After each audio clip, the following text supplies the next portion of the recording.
Esse que é o contraponto que eu queria colocar aqui, Pirula, alguns pontos. Alguém em casa pode escrever assim, eu escreveria. Pô, o Pirula deu uma aula de biologia, o cara explicou detalhe por detalhe, e o energúmeno do Rodrigo ainda continua duvidando. Não é esse o ponto. Vamos destacar primeiro... Só uma coisinha. Você está vendo que o que eu estou falando não é que eu estou sendo o dono da verdade. Não, mas acabei de falar, eu ia elogiar justamente esse ponto aqui. Tá. Desculpa. A sua lucidez, sem nenhuma rasgação de seda, quando você falou o seguinte, tudo isso aqui é uma prova indelével? Não. Você várias vezes pontuou assim, pode ser que esteja tudo equivocado, pode ser que não seja assim, agora tudo está apontando nessa direção. Pegando o exemplo do CSI, né?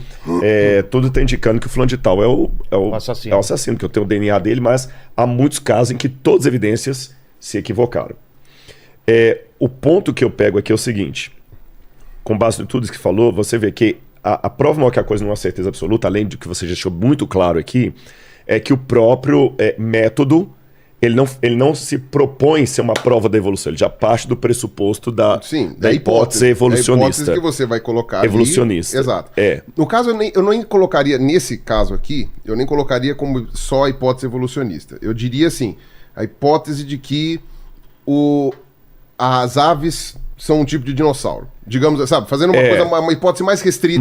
Só para evitar maiores Agora, como é que eu coisas, leio essas coisas, mesmo sem ser da área? Porque alguém pode falar, tudo bem, você não é da área, mas você viu as mesmas. Por que você ainda continua duvidando? É que, para mim, todas as evidências, elas corroboram para um fóssil, vou chamar de Arqueovilela. Boa, gostei. Um fóssil de Arqueovilela, modificando, com asas, sem asas, e aqui na frente outro fóssil de Arqueovilela, semelhante. E depois extinguiu. Mas ainda é Arqueovilela. Não é um que virou outro. Entendi. Essa lacuna que a gente chama vulgarmente de elo perdido, e se eu levar para a evolução humana, a coisa fica mais complicada ainda. Fica mais complicada ainda. Esse aqui, tal. Parece que foi certinho. Até agora, as evidências estão apontando assim, seres que vão se transmutando, nem sei se eu posso usar essa expressão, para se tornar da mesma espécie que o ancestral dele era. Ele continua sendo um Archaeopteryx. Eu estou esperando aquela evidência que mostra realmente um ser virando o outro. E essa ainda não... Eu não vi uma confirmação disso. E só um último detalhe para você poder responder. E o ponto, assim, que alguém pode perguntar... Duas questões, aliás. Uma, quando eu até apresentei a questão do Darwin, que eu falei assim, mas a amostragem é muito pequena. A amostragem mundial de fósseis também é pequena. Não dá mais tanto não, cara. Não, sim, mas assim, para o que foi o período pré-histórico... não, com certeza. Mas até porque parte-se do pressuposto de que o registro fóssil... desapareceu. Raro. Você vai ter muito, por exemplo, quanto menor for o bicho... quanto mais comum e quanto mais ele é. Então, concha, trilobita... Os paquidermes são mais fáceis de sumir. Foraminífero, que o Sacani trabalha lá, não sei o que. Isso aí você tem até... lógico que você pode dar uma contra-argumentação que eu estou falando. Eu vou até te dar um argumento, embora você não precise disso. Eu não tenho uma prova arqueológica para cada história que a Bíblia apresenta. Mas a pergunta não é essa. Eu trabalho com fragmentos de história. A pergunta é, o pouco que se descobriu confirma ou desmente a narrativa bíblica? Essa é a pergunta. Não é aquela ideia que, mas cadê a prova de Salomão? Cadê a prova que... Não, isso é estupidez. Quem fala isso não conhece. Você entendeu? Porque eu também não tenho a prova de toda a história da antiguidade, mesmo aquelas mais bem documentadas como Grécia e Roma, tem um monte de coisa que você não tem. Não sabe. É um vácuo profundo. Alexandre o Grande, eu não tenho nenhuma prova arqueológica de Alexandre o Grande na Índia. Nenhuma prova arqueológica, nenhuma, zero. E a biografia, a narração do Aristóteles. Só a narração do Aristóteles. Nem Aristóteles não menciona, que é o mais antigo autor a falar de Alexandre o Grande, é Plutarco, que está 300 anos depois da morte de Alexandre. Então você tem aquelas moedas lá que foram cunhadas depois da morte dele. A gente não tem prova nenhuma. Isso é até uma briga que eu até dou uma ironizada no Bertrand Russell.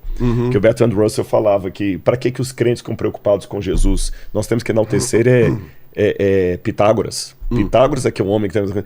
E sabe qual a prova arqueológica que eu tenho da existência de Pitágoras? Zero. Eu tenho um texto... Zero. Não tem texto, não tem nada. E pode perguntar um matemático aqui e falar, não, já nem sabe se Pitágoras existiu. E aí vem o Bertrand Russell e fala que os crentes perdem tempo com Jesus quando nós temos que enaltecer Pitágoras. Há muito mais evidências arqueológicas e históricas de Jesus do que... Um mau exemplo que ele pegou. Péssimo. E para um cara da envergadura de Bertrand Russell. Né? Mas então, o meu ponto é esse. Eu também sou cético. Não é gratuito, é porque ainda não vi uma coisa assim, bom, bateu, fechou. O que eu vi até agora condiz com o que eu chamei, peço licença para não usar essa nomenclatura, de microevolução. Seres que vão evoluindo e se tornando os mesmos seres. Agora, com relação a que você falou assim, mas são... alguém poderia colocar isso, você não colocou, mas poderia. Mas, Rodrigo, vem cá. É meio complicado que você está falando de especialistas de China, Estados Unidos, Rússia, México, Brasil. Eu não sou o único. Tem cara que está falando e todo mundo chegando às mesmas conclusões. Aí nós temos que fazer também uma outra observaçãozinha crítica, que é o tal do Zeitgeist, que foi um alemão. Tá. O espírito. Você sabe que a mente da gente, ela é preparada para encontrar parâmetros. Reconhecer padrões. E quando você tem um consenso social, cultural, as pessoas já olham buscando aquele padrão e já começam a enxergar o padrão. Um exemplo clássico que você deve conhecer, senão a gente pode falar para você, é o raio N. Você sabe a história do raio N, do Blondeau? Ah, tá. Não sei. Não sabe? Hoje fala-se muito do raio-x, etc. Mas antes do raio-x e tudo mais, houve o raio N, que o Blondeau, eu quero lembrar o primeiro nome, o Blondeau que ele descobriu o raio N. E muitos trabalhos foram feitos sobre o raio N. E muitas pesquisas foram feitas, artigos foram escritos. Estou falando de física, cara cético, cara de ciência, cético, eu falo assim, trabalha com evidência, blá, blá, blá, blá. Até que alguém desconfiado que o raio N era uma ilusão coletiva, uma farsa, ele fez uma coisa interessante. Depois eu posso passar histórico disso, é uma história bem documentada. Era um jornalista científico. Ele tirou da sala a lâmina ou a lente que produziu o raio N. E trouxeram, e durante dias deixou sem a lâmina ali. Os vários físicos entravam, continuavam medindo o raio e vendo o raio quando era impossível ver, porque a lâmina não estava ali. Estava lá.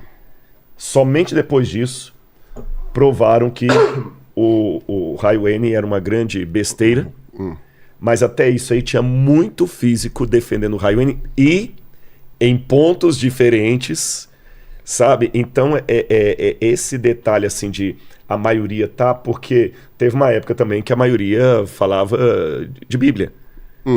E era um consenso, né? Então, por isso que eu, assim, não é por teimosia, por estupidez, e eu agradeço a gentileza com que você colocou a coisa aqui em 2 pontos que eu destaco. 3, aliás. 4. Eu vou destacar 4 pontos da sua fala aqui. A paixão pelo que faz, seu olho brilha, isso é bonito. Você tem paixão pela biologia, você começou a falar da sua infância, que você gostava de bicho e tudo mais, você falou com paixão. Você é didático. Você é didático. Eu discordo um pouco. Não, pra mim foi. Eu entendi. Você não pode discordar, isso é... Eu entendi. Eu achei meio... Eu vou falar como confuso, como a gente fala no mundo crente. Receba. Ah, tá bom. Receba. Você e o Luva de Pedreiro. Exatamente, receba. Você é didático. Terceira coisa, você foi coerente, você não forçou a barra. O que dá pra ser, dá pra ser. O que não dá pra ser, não dá pra ser. Você tá entendendo? Você foi uma coisa. E você não foi, pelo menos aqui agora, eu não tô vendo de outra publicação, eu falei, eu teve. Você não foi de maneira nenhuma desrespeitoso com o meu ceticismo. Você teve a paciência de me explicar e até teve um desejo similar ao meu, de vontade que eu entenda isso. De tão lindo que é. Participar do grupo. Ponto. Sai do pirula agora e vou pro mundo externo. No mundo externo, não são esses 4 itens que eu vejo de muitos ateus evolucionistas falando. É um ponto de vista que o Rodrigo ou é um imbecil, ou é um idiota, ou é um pseudo intelectual, ou é um desonesto. Desonesto. Porque a coisa é tão clara, tão óbvia. Tá. É esse ponto que me irrita um pouquinho na discussão lá fora. E além desse ponto, o modo como a teoria da evolução é propagada. Ela não é propagada com as admissões que você fez. Pegue um livro didático, a coisa é desenhada de um jeito ali tão preciso. Eu vou precisar escrever. Tá. Nos livros didáticos, a coisa é desenhada de uma maneira tão precisa que não trabalha com essas questões que você não tem esse ato aqui de poder. Não. Vou dar um exemplo. os embriões do Haeckel. Quanto tempo esses embriões continuaram sendo publicados? E você sabe que aquilo ali... Até hoje publicam. Até hoje publicam. E eu até vou deixar que você explique, se eu tô distorcendo aqui, o que são os embriões do Haeckel, se aquilo é uma prova da evolução. Não, aquele desenho não. Não são. Aquele desenho não. E até hoje, você mesmo adiantou, tem livro de biologia que ainda traz aquilo ali. Bom, teria que ter pela questão histórica. Não é questão histórica, não. Tô falando livro-texto. Sim, eu sei. Eu vou deixar a parte do Haeckel para depois, porque senão eu vou... Eu não quero atrapalhar no seu raciocínio, eu preciso ir ao banheiro de novo. Vai lá. Segura. Não, é ótimo, você já entendeu minha pergunta? Eu vou anotando aqui um negócio aqui. Vamos lá. Ô, Paquito. Você sai, depois...